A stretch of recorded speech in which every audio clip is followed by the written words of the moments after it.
A prime minister once boasted that Greece was entering a new golden age record growth, booming tourism, soaring optimism, at the same moment, buried deep in spreadsheets no one wanted to read. The country was quietly running deficits so large they exceeded the size of entire ministries. Greece looked like a modern European success story until a single revelation wiped out decades of credibility and dragged the nation into the most dramatic collapse of a developed economy in the 21st century. We celebrated for inventing democracy became the first advanced nation to default on the IMF, and the twist was brutal. The fall didn't begin with crisis in the streets, but with numbers that no longer added up. To understand how this happened, we need to step back long before the headlines of 2010, before the images of shuttered banks, and before the term Grexit became a global obsession. Greece's downfall didn't grow from a single mistake. It formed through decades of political bargains, optimistic promises, and financial choices that spiraled into something no one could control. After joining the European Union in 1981, Greece believed it had finally secured its place in the Western economic world. Membership in the Eurozone was the crown jewel. Access to a shared currency meant low interest rates, stronger investor confidence, and an invitation into a club of wealthy, stable nations. But this new stability was partly an illusion. For years, Greek governments spent more than they earned. They expanded public sector jobs, raised pensions, and funded generous social programs that voters loved and politicians didn't dare challenge. Growth looked strong. Debt was growing faster.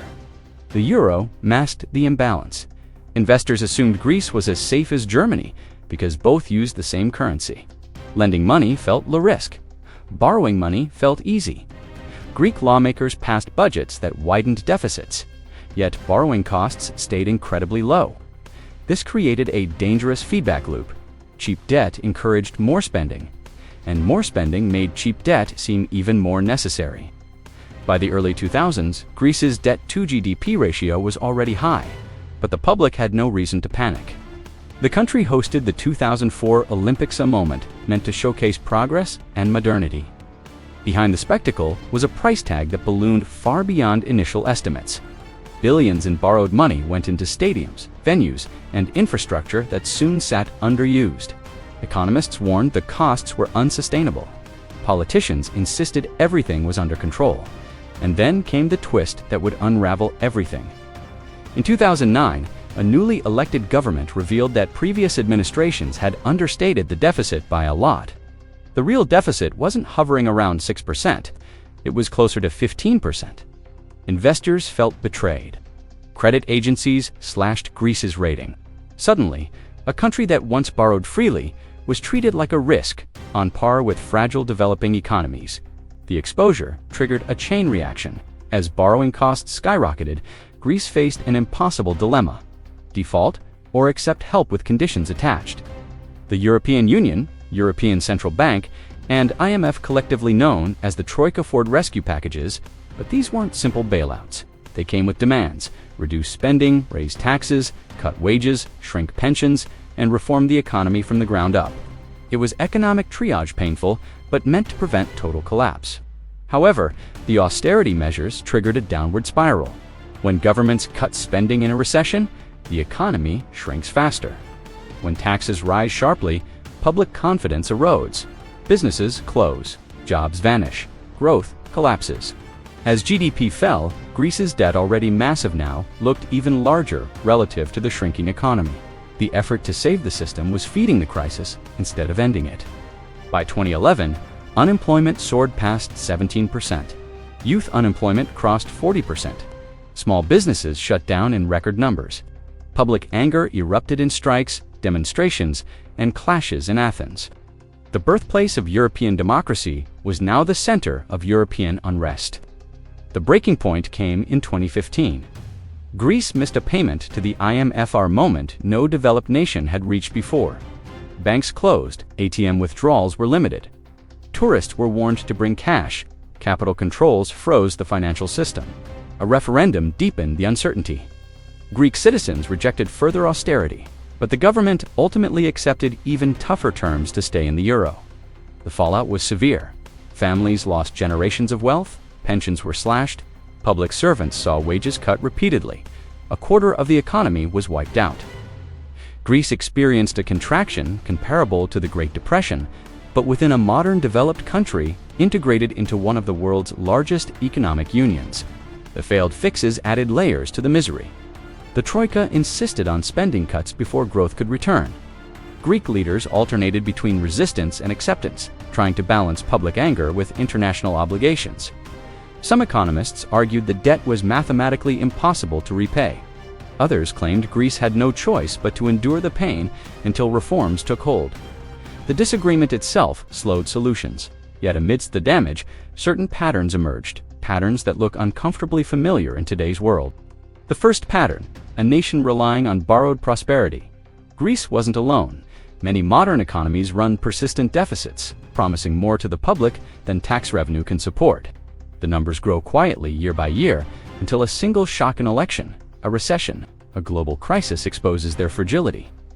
The second pattern, governments using optimistic projections to mask problems. When numbers look bad, leaders often reinterpret them rather than confront them. That works until reality asserts itself. Greece's statistical revisions were just one example of a broader trend where creative accounting postpones pain at the cost of magnifying it later. The third pattern, global markets treating different countries as identical until they don't. Investors once assumed Eurozone members carried equal risk. Then Greece's trouble revealed how different their finances truly were. When confidence reverses, markets shift from trust to panic with astonishing speed. The fourth pattern, debt crises don't stay contained. Greece's struggle threatened the entire Eurozone.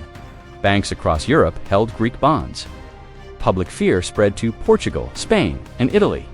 One nation's deficit became everyone's. In a global financial system, crises move faster than solutions, and the most telling pattern, nations rarely collapse from a single event. Greece didn't fall because of the Olympics, or the recession, or the hidden deficit. It fell because all these forces combined and collided. The story was not about one mistake. It was about accumulated choices colliding with structural weaknesses. As Greece slowly stabilized in later years, economists debated whether the country had been saved or simply endured its suffering. The debt remained high. The economic scars deepened. Many young professionals left the country entirely, but the crisis left behind lessons with implications far beyond Greek borders. Today, several advanced economies carry debt ratios comparable to or even higher than Greece's pre-crisis levels. Many use financial tools that hide the true scale of liabilities, pension obligations, unfunded programs, off-balance sheet commitments. Interest rates stayed low for years, giving governments a false sense of security. But when inflation returned globally, borrowing costs rose, and national budgets strained under the weight of debt that was never designed to be financed at normal interest rates. The warning signs look familiar: widening deficits in peacetime, political unwillingness to restrain spending, reliance on foreign investors, and a growing gap between economic promises and economic capability. The patterns repeat because human behavior repeats optimism during growth, denial during warning signs, and panic when the correction arrives. Greece fell fast, but its collapse was slow motion for years before that. The numbers worsened gradually. The market confidence slipped quietly. The political courage to change course arrived too late. By the time the crisis was undeniable, the only options left were painful ones. That is the real lesson behind Greece's fall. Economic problems grow in silence long before they explode in headlines. 3 takeaways stand out. First, borrowing is not dangerous until it becomes habitual. When a country's economy grows slower than its debts, the system becomes mathematically unsustainable regardless of political promises. Greece showed that prosperity built on credit is eventually exposed. Second, transparency is not optional. When financial data is manipulated, hidden, or softened for political convenience, trust evaporates. And once trust disappears, whether from citizens or global market stability, collapses faster than any government can respond. Third, crises punish delay. Early reforms are painful. Late reforms are catastrophic. Greece waited too long, argued too long, and hoped too long. By the time action came, the crisis was already past the point of easy recovery. The fall of Greece was not an ancient tragedy, it was a modern one, and its echoes are still visible in national budgets across the world. Economies today are larger, more complex, and more interconnected, but they are built on the same human assumptions: that confidence lasts forever, that growth will return, and that debt can be managed indefinitely. History suggests otherwise. If Greece, a developed nation inside one of the strongest economic unions, could collapse like an empire. The question is not whether it could happen again, but where the next pressure point will appear. If this deep dive made you rethink how modern economies really work, consider subscribing for more breakdowns like this. And stay alert, because the story of Greece shows that financial crises don't announce themselves. They build quietly, just beneath the surface, until the moment they reshape a nation.